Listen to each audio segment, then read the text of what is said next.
ఏం చేస్తున్నావు? అలా ఉన్నావు? ఎందుకు అంత బాధపడుతున్నావు? ఎవరు నేను అర్థం చేసుకోవటం లేదా? అవునా? అయ్యయ్యో, అలా అవదార్చొద్దు, బాధపడొద్దు. ఎవరు మనల్ని అర్థం చేసుకోక్కర్లేదు. మన పని మనం చేసుకుంటూ వెళ్ళిపోతే సరిపోతుంది. అవునా కాదా? నిజం చెప్పండి.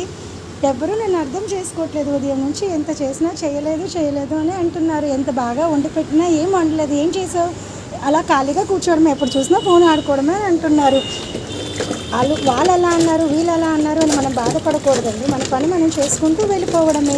మీరు ఏ పుస్తకాలు చదివినా, రామాయణాలు చదివినా, భాగవతం చదివినా, ఏం చదివినా మన కర్మ మనం చేసుకుంటూ వెళ్ళిపోవాలి అని అంటారు. వాళ్ళు ఓదార్చాలి, వీళ్ళు గుర్తించాలి అని మనం బాధపడితే ఓదార్చడం, గుర్తించడం మాట దేవుడు ఎరుగు.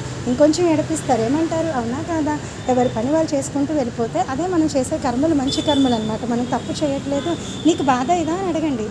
వేస్తుంది. బాధేస్తే దేవుని మందిరంలో బాధపడు, దేవునికి చెప్పుకొని బాధ. ఇతరులు ఎవరికి చెప్పినా ఎవరు ఆర్చరు, తీర్చరు, ఇంకొంచెం ఏడిపిస్తారు. ఏమంటారు? అవునా కాదా? ఇదే జీవిత సత్యమో కాదా?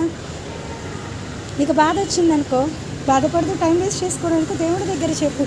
మీరు అడగచ్చు, నీకు కష్టాలు రావా, నీకు బాధలు రావా అని. ఎందుకు రావు? అందరికన్నా ఎక్కువే వస్తాయి. మరి నేను ఎవరు ఓదార్చిస్తారో అని అడగచ్చు. నన్ను ఎందుకు ఎవరైనా ఓదార్చాలి? మా బాబా గారు ఉన్నారు కదా చూసుకోవడానికి. నీకు ఏదైనా కావాలా? ఎవరో నేను గుర్తించవటం లేదని బాధపడడం ఎందుకు? నేను నువ్వే ఫస్ట్ గుర్తించుకో, నీకు నువ్వే గుర్తు చేసుకో, నీ గురించి నువ్వే టైం కేటాయించుకో. నీకు నచ్చింది ఏదో ఒకటి ఉంటుంది కదా, అది చేసుకో.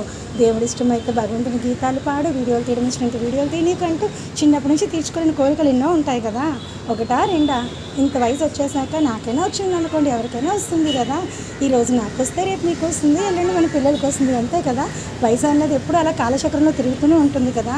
మనం ఏ పుస్తకాలు చదివినా, ఏం చదివినా మన కర్మలు మనం చేసుకుంటూ వెళ్ళిపోవడమే. వాళ్ళు గుర్తించాలి, వీళ్ళు గుర్తించాలి, వాళ్ళు పొగడాలి, వీళ్ళు పొగడాలి, వాళ్ళు ఓదార్చాలి, వీళ్ళు ఓదార్చాలి అని మనం టైం వేస్ట్ చేసుకోకూడదు ఎప్పుడు.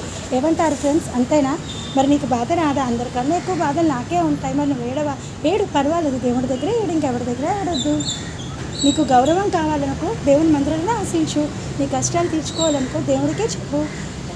నీకు కావాల్సింది ఎవరు ఏమి చేయట్లేదా? ఎందుకు చేయాలి ఎవరైనా?